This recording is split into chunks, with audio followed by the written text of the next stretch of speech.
whatever they want from God. That's why traditional religion expects that God will work through the most successful people like Steve Jobs or Oprah. You ever heard a Christian say something like, man, what if Oprah, what if Steve Jobs, what if Bill Gates became a Christian? Woo! That would change the world, wouldn't it?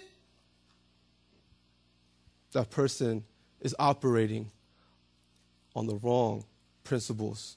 They are not biblical. They are not biblical. God changed the world through a bunch of fishermen, Nakshi people. Okay? How you say fishermen in Korean? But yeah, Nakshi people. And, and so Naaman, in his dysfunctional understanding of God, at least that's how all the other gods worked, he supposed.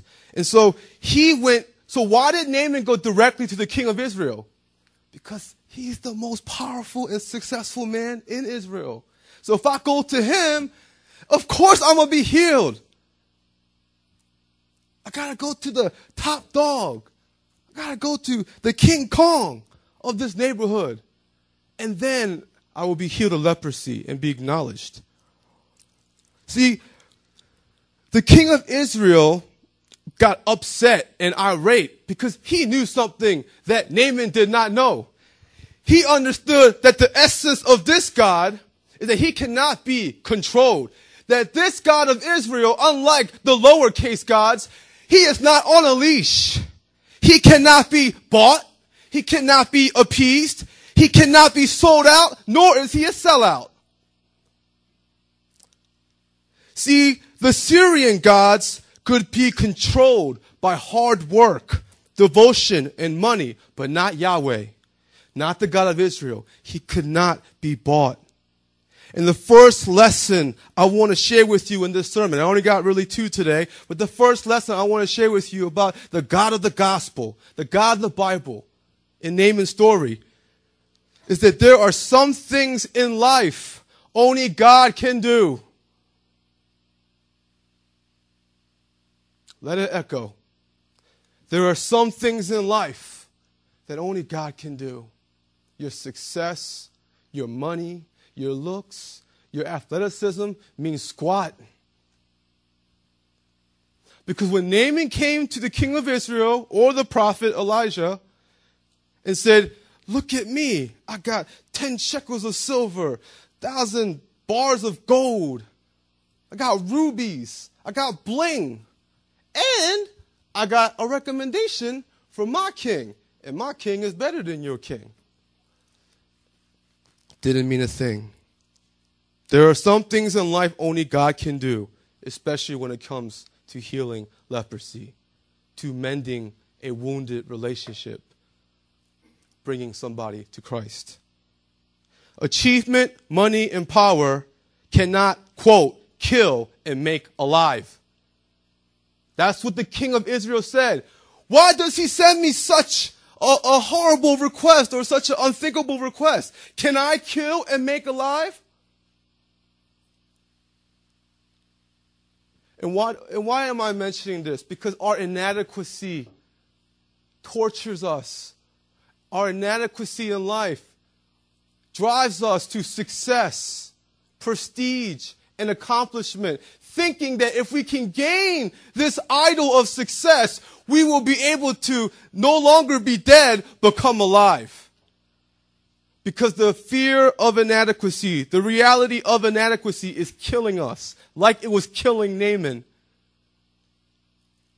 And we bow down to the God of success, and we say, yes, only you can kill and make alive.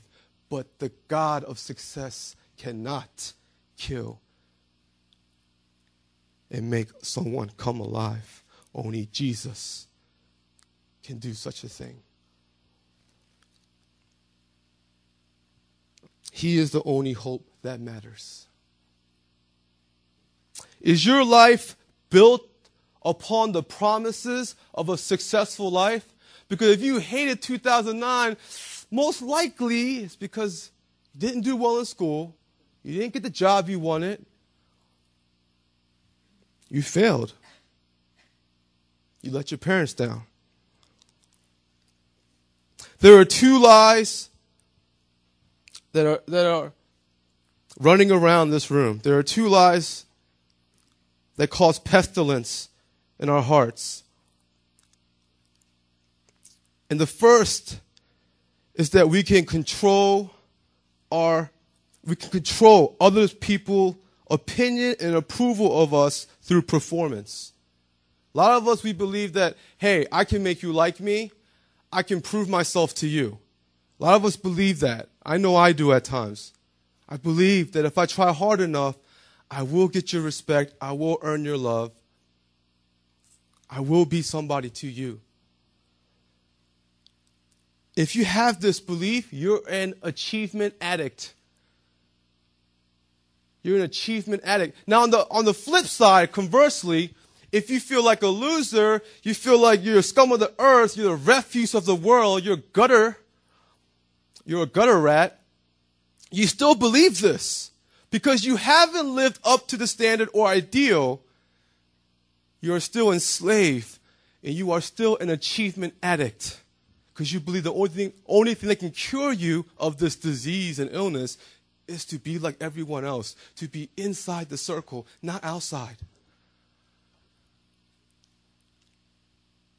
And another sign that you are an achievement addict is not only do you believe that you can control the thoughts and opinions of others through performance, the second thing that you believe is that this, what I aforementioned, is all that matters in life. You believe that's all that matters in life. Who cares about heaven or hell? Who cares about family and marriage and children? I must be successful. I must go to my 5-year reunion in high school.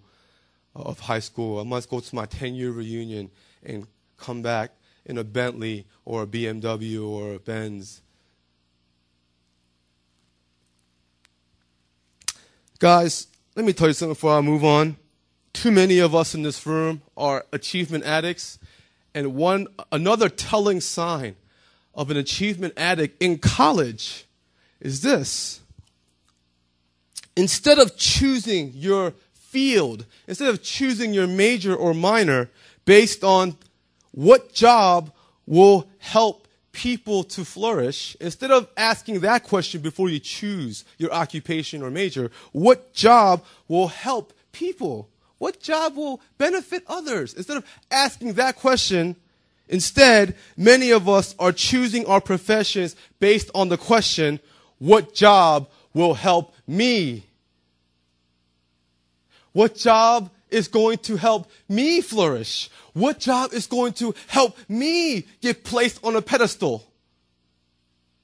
How dare a doctor or a pediatrician or a teacher or professor choose this profession to only help themselves and care nothing for the benefit of mankind or the public? Why would we do such a hideous thing?